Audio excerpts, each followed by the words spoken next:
stage one or phase one of the transfer portal has completed. Welcome all into the unofficial WCC Hoops podcast. I'm Zach Farmer. And yes, so indeed, the first stage of the transfer portal, the entrance to the portal did close just this past week. We'll get into kind of like who kind of were some of the winners of this first stage, who were maybe some of the losers of this first stage. I think we kind of like, as we've seen this all start to map out, we kind of know who some of those teams are. We'll also get into a little bit of the NBA Draft Combine and then also the G Team Elite Camp as well. 4 WCC names are going to be involved in each of those two events, so I'll talk a little bit about that as well. But right now, I'm going to start with the news that came out over the weekend. Gonzaga's newest addition to their squad, Khalif Battle, the highly sought after transfer from Arkansas, who averaged 14.8 points per game last year, will be heading to Spokane for his grad season. And this is a guy who is going to give them immediate offensive spark. And this is a guy who, again, I mentioned 14.8 points per game. In his last 7 games, averaged nearly 30 at 29.6, 33rd in the NCAA in free throw attempts. So this is a guy who will attack the basket and get himself to the line time in, time out. 12 times last year, he scored 20 or more points. And that final stretch of last year, and yes, Arkansas did not make the NCAA tournament, but when you look at those last 7 games, he had 42, 36, 34, 29, 22, 24, 20, and even the free throw attempts in those 14, 17, 18, 14, 11, 14, 5. This is a guy who's going to give Gonzaga just another wrinkle into what they're already bringing back, because this is a Gonzaga squad that already on paper was going to be looking like one of the best teams in the country. Bringing back Ryan Emhart, bringing back Nolan Hickman, bringing back Ben Gregg, bringing back Graham Ike. You get the return of Dusty Stromer and Braden Huff. Steele Venters, coming back off of the injury, should be available to go this year. You're bringing in Michael Ajayi, and we will get to him in a little bit because he's participating in the NBA Draft Combine. He comes in from Pepperdine. And then you go ahead and add Khalif Battle to this group. And this is a Gonzaga squad that you're looking at a 9-10 man rotation that you could line up against almost anybody in the country. This is a far deeper team now that we are looking at than what we saw Gonzaga with at this point a year ago. There were a lot of question marks about Gonzaga going into the year last year because of all the new pieces, some of the incomers, and then just the lack of depth that this squad was going to have going into the year. But that is obviously not the case going into this coming season. Battle, if he's not in the starting lineup, he's going to be one of those first guys off the bench. That's probably where I would expect him to be, is going to be that offensive punch off the bench, because the rest of the guys coming off the bench don't necessarily need to give you points, but they need to just give you solid minutes. I'm looking at Dusty Stromer, Steele Venters, Braden Huff. Now we know they're all obviously like capable of scoring in big numbers, but Khalif Battle has done some of his best work against some of the better teams in the country. You looked at he had 22 against Alabama, 20 against South Carolina, 34 against Kentucky, although maybe everybody scores against Kentucky, so that's maybe not the biggest feather in the cap. 21 against Duke earlier on in the season. So again, this is a guy who's going to be able to score in bunches and against some of the better competition that he's going to see. So this gives Gonzaga a big lift. Another piece that they're going to be able to use it for a team that is looking like maybe, again, kind of rebounding from what was a quote off year while still reaching the Sweet 16 a year ago, and already predicted by many as a top 5 team in the country. And I want to segue that into talking a little bit more about what that move means as far as, again, as part of the portal and what has happened.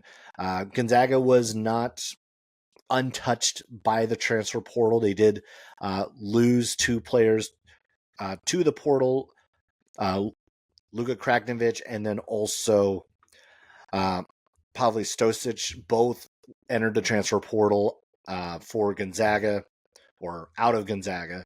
But of course, as we know, they've already picked up 2 in place, Khalif Battle, and then also Michael Ajayi, who, while he is still in the NBA draft combine and there's theoretically he could still go to the NBA draft, I fully expect him to be one of the guys who comes back and returns for the Zags. So that does leave still a few spots available for them at this point. So, and one of the things I think always you think about with the portal right now is not necessarily who you're bringing in, but almost the bigger part of the portal is retention and who you bring back. And I think we can very clearly see that Gonzaga won the portal in that way, with Nemhard, Hickman, Greg, Ike, Stromer, Venters, Huff, Yo, all returning for this squad.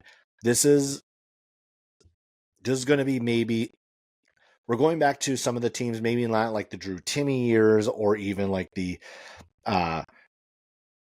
or even say like some of the other teams that were vying for the national championship. I feel like this team just feels a little bit different because you don't have that immediate star power necessarily, but this is a team that's going to be solid from 1 to 9, 1 to 10.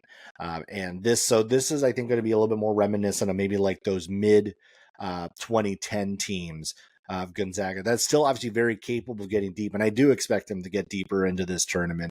Again, based on paper, based on what we know now, a lot can change between now and the beginning of the season because there's about 2,000 players that still need to find a new home from the transfer portal. So a lot of movement could still happen. A lot of teams still are looking to fill gaps and fill roster spots. So Gonzaga was probably has done one of the best jobs to this point in the portal. So much of it is because of retention, and then of course because of the 2 key additions that they were able to make. One very quickly, almost at the beginning of the NCAA tournament, and one this past weekend with Khalif Battle. So there are a few other teams, not just Gonzaga, who did really well coming out of the portal, and that's LMU, San Francisco, and Santa Clara. And both Santa Clara and San Francisco, USF, I think, did it in a way that was very similar to the way Gonzaga did it. And that was through retention.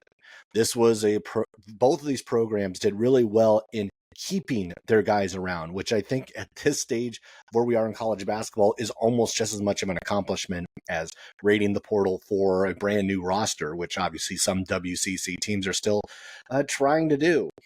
Again, but you look at what these 2 teams have been able to do to this point.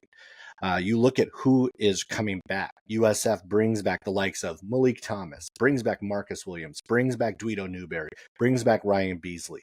Jonathan Mobo is sitting in the NBA draft combine, and there's a possibility that he doesn't return. I think he does. I think he more than likely does. And then you add all of that to the mix of the 2 incomers, the 2 big incomers that they have. Jason Rivera Torres coming in from Vanderbilt, 6'6" guard, averaged 15.4 minutes for them. So this is a guy that USF saw earlier in last season. They did beat Vanderbilt on the road. Rivera Torres had a season-high 20 against Alabama. This is a guy who is going to be able to put up points in a pretty significant way. And then also adding Carlton Lingard Jr., the transfer from UT San Antonio. A 7-foot forward is going to give them a lot on the offensive rebounding front and on the rim protection front. He averaged 1.5 blocks per game a year ago. And this is also a guy, at the very least, you have to respect on the 3-point line. He was a 31% 3-point shooter this past season. So this is someone who could also help stretch the floor. Remember, that was something that was not in Jonathan Mobo's game a year ago, was that ability to stretch the floor and hit that 3-point shot. I think maybe he took 1 or 2 on the entire season. So that was something that was not part of his game, but is part of Lingard's name, which is going to be, I think, a critical thing for USF. You think about what they brought back. Again, they bring back the core, the key pieces of what was a 20-plus win team. Again, a team that was, in many cases, on the cusp of breaking through, but just could not do it. We're not going to rehash all the near misses that they did have, or all the opportunities that they did have, or that they did have and couldn't cash in. But now they come back with a team with a little bit more experience, who might have a little bit more of a chip on their shoulder. They bring in a couple more experienced players to add to this mix. This is going to be a very good USF team again, a tough USF team again. And talking about teams that, again, that came out of the portal looking really, really good, USF has to be amongst those teams when you look at who came out of the portal well, mainly because of the retention and the key pieces, the key additions that they made to fill in some of the gaps that they did have. And the other one who did it very similarly is Santa Clara. I mean, this is a team that brings back, again, many of its key pieces from a year ago. Christoph Tilley, Brenton Napper, Johnny O'Neill, Cam Tung. Adama Ball is going to be participating in the G League Elite Camp with a chance to join the NBA Combine. We'll see how he does there, but he's another guy I kind of expect to be back. When Santa Clara posted their poster on social media about like, oh, we're back, blah, blah, blah, after the portal was closed last week, Adama Ball was on that poster. So I think that would lead many to believe that they expect him to be back next year, this coming year. And if he's back, this group is back, and then you add Carlos Stewart, the return of Carlos Stewart to this group, a former all WCC first teamer. This is now a Santa Clara team who also is going to look just as strong as maybe some of those other teams in the WCC. I think it's hard to say, like, with USF, with Santa Clara, with LMU, like the competition for, oh, they're going to win a league title, like maybe in some other leagues you would say, because the top of this league is just so tough to break through. But I think there's something to be said about maybe there's an opportunity to break into that top two. I think St. Mary's, while I still think they're still solid, they're going to be fine, there is going to be some question marks about how do they replace Aiden Mahaney? How do they replace Josh Jefferson? Are they going to be able to replace them at the same efficiency level by the time we get to conference play? And that's where I think we're going to start to see some of those question marks. Now, the St. Mary's team, obviously, a year ago, seemed to have no problem weathering a tough early storm. They still have some recruiting to do as well to fill a couple of additional open spots. But the Santa Clara team looks to be about as strong as anyone. Then remember, they're one of the only teams that knocked off Gonzaga last year in WCC play. They also showed what they could do. They were capable of beating some of those better teams, what USF could not do a year ago. The only problem they had was that they couldn't also close the deal on some of the games they should be winning. They should be able to get over on, which is what USF did. USF handled their business against the teams they're supposed to beat. And that did not always happen for Santa Clara. So another year of experience for this group, bringing in another all WCC performer, bringing back an all WCC performer, even if he had a off year at LSU a year ago. This is also looking like another team that has come out of the portal really strong and is going to also be in that conversation of doing some damage in the WCC tournament, and also I think going to be, at least early on, going to be in the conversation on that bubble line for the NCAA tournament. The other team I want to bring up, and this is a team that had to do a lot of work in the portal, unlike USF and Santa Clara, and that's LMU. And they had almost a full roster to be able to replace, and they have done, I think, a really good job of filling those spots. Again, you look at the additions of Myron, MJ, Amy, you look at Caleb Stone, Carawell, Jan Vide, Matard Chope, Javon Porter.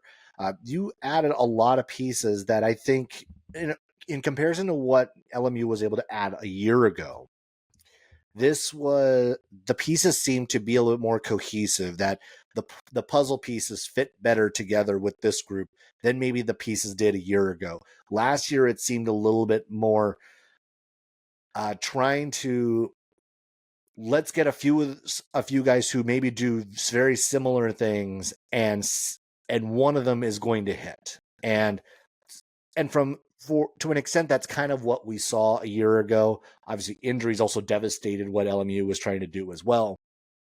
But this group coming in feels like a group that complements each other in a way that should help LMU get back to where they were a couple of years ago, and in the race at the top of the WCC. Obviously, like, one of the concerns is Javon Porter, because he was recently arrested on a DWI charge in Boone County, Missouri. And I just want to get this right as I'm going to like read one of the reports that had come out. He was released on summons and not booked in the jail. So LMU did release a statement on the matter. We are aware of recent reports in the media and are gathering information about the matter. And obviously, we know that he, along with his brothers, have kind of been in and out of the news from time to time. His brother Jonte Porter received a lifetime ban from the NBA just a few weeks ago for violating the league's rules related to gambling. So this is a little bit of a concerning note on Porter's addition to this LMU squad. Hopefully, it does not impact him too much in his time on the bluff there, but this is something at least you have to have a little bit of a warning flag on, not a red flag, but maybe definitely like an orange flag of watching out for what might come of this, especially as we get deeper and closer to the season. But this LMU squad is a team, if everything goes well, if everyone stays healthy, the pieces seem to be there for them to get back into the WCC conversation again. Like, I feel like you don't want to say WCC title contention, because I'm sorry, until proven otherwise, the only two that are going to be in that conversation are St. Mary's and Gonzaga. That's it. I think LMU is going to have a shot to rattle some of those two teams. I think Santa Clara is going to have a shot at that. I think USF is going to have a shot at that. But until any of them actually are able to break through and start to climb that ladder more consistently, or even once, LMU obviously just a couple of years ago beat Gonzaga and St. Mary's in the same year, which none of those other teams have been able to accomplish, at least not anytime recently. So I think these three teams, LMU, USF, Santa Clara, obviously did a very good job of getting out the portal, I think, as unscathed as you could possibly hope. Obviously, LMU also did lose Dom Harris, which he ended up transferring to UCLA, just down the street. But these three, I think, have set themselves up well going into phase 2 of the off season, where we will start to see a lot of these other players find new homes and see who else, because the WCC still has a lot of open spots left, and I'll talk briefly about a couple of those scenarios as well. That there's some teams who have not done so well to this point, and it's going to be really challenging to kind of see where they all go. And in the WCC, the three that stick out, and a fourth is starting to join them, is Pacific, Pepperdine, Portland, and San Diego.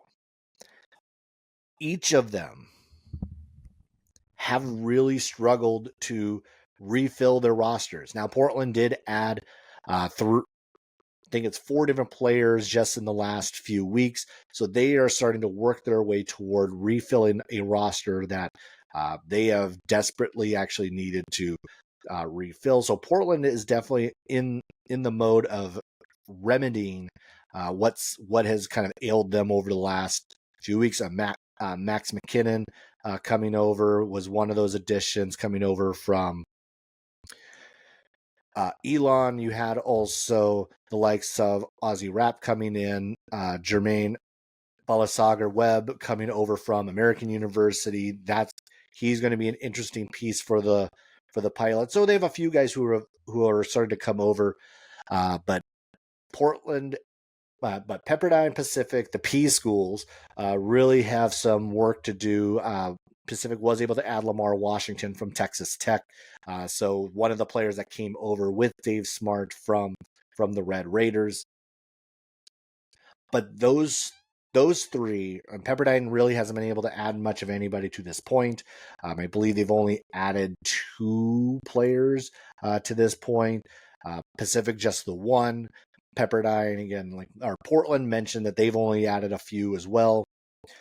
San Diego has also had a late exodus from the portal. They probably hit the hardest right at the very end. They had a number of guys exit. Kevin Patton Jr. was one of them. PJ Hayes, Deuce Turner, Jimmy Oladokun, all of whom had late exits from the Toreros, which obviously is a big hit. Like each of those guys were key components of what they were doing, especially Deuce Turner. He quickly ended up at UC Santa Barbara, so he didn't go far, just up the California coast a bit. PJ Hayes, his name has now been linked in a couple of reports to St. Mary's. That would be an interesting note. St. Mary's is linked to a few other places, but those 4 schools, those 4 teams, are really going to not necessarily sweating, but they have a lot of work to do the next few months this summer to refill these rosters. Not to say that there's not plenty of names out there, because there are plenty of names, plenty of good players still available out on the portal. At the same time, we knew that some of these were going to be more challenging to begin with. We knew Pepperdine Pacific, I think especially, were going to be 2 of the more challenging cells, just because of where these 2 programs were coming in, and then also new head coaches. So these 2, I think, were going to be more challenging anyway. Portland offers its own set of challenges as well, but they're working their way through rebuilding what they have. And then San Diego hit late, but they already have added Kevin Bradley Jr., junior college player who looks like he's going to be a really good addition to that San Diego squad. Just looking at some of the film early on him, that's going to be a really nice piece for the Toreros. All right, so next thinking going forward, the NBA draft is only about, let's say, a month-ish away. And so the NBA Combine list was announced, the G League Elite Camp list was announced, and there were 6 WCC players, or I guess 4 plus 2 of the Washington State Pac-12 holdovers also going to be participating in the camp. So the NBA Combine right now, Jonathan Mobo from USF and Michael Ajayi from Pepperdine will both be participating in the Combine. So this is going to be a great opportunity for both of them to get, obviously, a look at the league, figure out where they actually do stack up against all of the other prospects, kind of get their feedback, figure out what they need to be able to improve upon to become a better prospect going into next year's draft, if that is the case and they just don't decide to stay in and make a run at it this year. The 4 that are joining the elite camp are Adama Ball from Santa Clara, Anton Watson from Gonzaga, Jalen Wells, and Isaac Jones, both from Washington State. And the interesting one to me is Anton Watson here, because even last year, I felt going into the G League Elite Camp, which Watson was a part of, that he offers maybe one of the more unique, not unique skill sets, but I think one of the more unique mentalities in the entire draft, mainly because he does all the little things well, and he's a willing role player when the time calls upon it. He will do all the dirty work. He will make the right pass. He will get the rebound. He will have a timely block. He'll hit a basket if you need one. That floater in the lane he's so good at that in that space. He does so many little things well. And obviously we know what he does defensively. Like, he's such a good defender, and he really can guard a number of positions. So he's versatile in that way as well. He can get above the rim. We've seen that time and time again.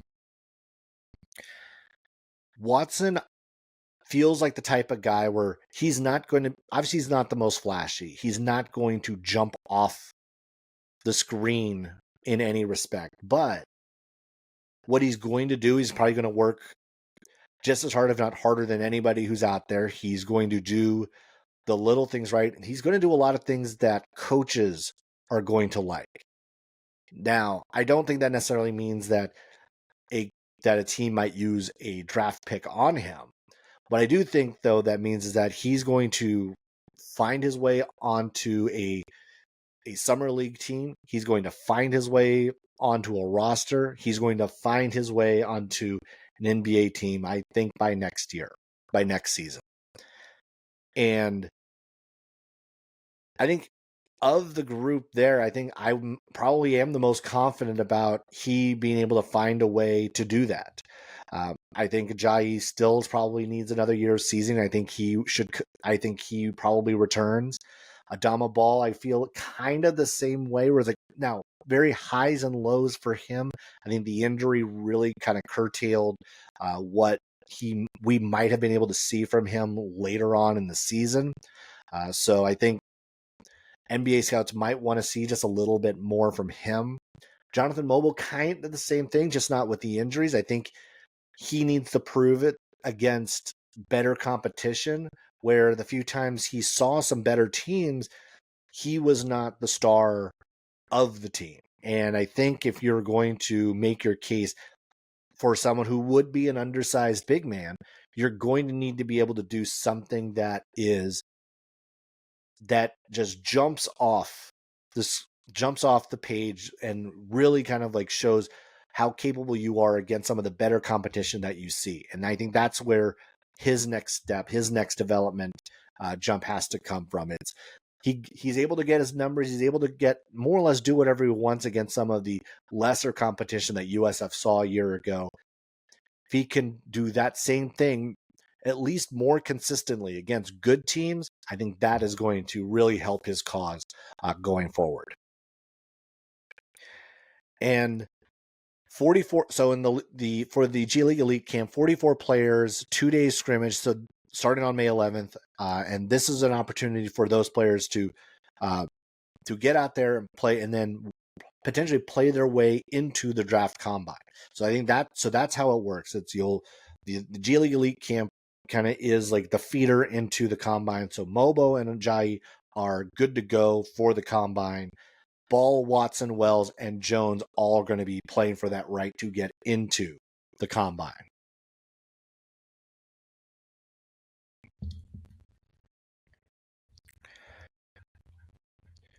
All right, and obviously I'm going to kind of wrap this up with a little bit on the St. Mary's front, because in the last couple of weeks, the news did come out that Aiden Mahaney did commit to UConn, which obviously, like, if you had told me a month ago that Aiden Mahaney would be playing for UConn and not St. Mary's, I would have laughed in your face. I would have thought you were crazy, because of everything that we kind of knew at that point. Really leaned that he wasn't going anywhere. Why would he leave? And he going to UConn, I think, is going to be an interesting case, because I know a number of people, there was a lot of excitement on, so almost there was a very stark contrast to the people who liked it and the people who didn't, because the people who liked it, Love the fact that he's going to be at UConn with Dan Hurley, and that he's their type of guy, and that he is this superstar in the wings, superstar in the waiting. And then on the flip side, you also have those who think that he's just going to get beat up, he's going to get torched at that level, and he's not going to be able to hang with these Big East guards. I think that I don't think it's necessarily one or the other. I think what we're going to see is this. I think you have to remember the Aiden Mahaney that we saw, 14 points a game at St. Mary's. Yes, in a UConn system that is more offensively driven, is going to run a bit more or whatnot. Yes, you maybe expect his points per game to go up because of the system that he would be in. That said, he's also not going to be the number one scoring option on that team anymore. He's going to have a number of guys who are going to be able to kind of, on a night in, night out basis, be the one who carries the load. I think especially early on this past year, he was that guy. Like Mahaney was that guy for St. Mary's, and because defenses could focus on him, that made it just night in, night out a tougher matchup for him. That won't be the case, I think, on a lot of nights with UConn. Defenses are not going to be able to key in on just him.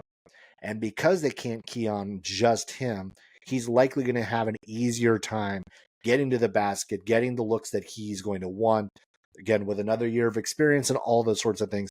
So the more I thought about it, now I'm not full superstar, everything is going to be great. I do still think there's going to be some growing pains of being in that conference. There's still going to be some growing pains of having to, not to say share the spotlight, but it's like there's going to be, you may not get, like there were times he got like 17, 18, 19, 20 shots at St. Mary's. I don't think he's going to see that. I think he's going to be closer to that probably 10 to 13 shot range, at least in the early going.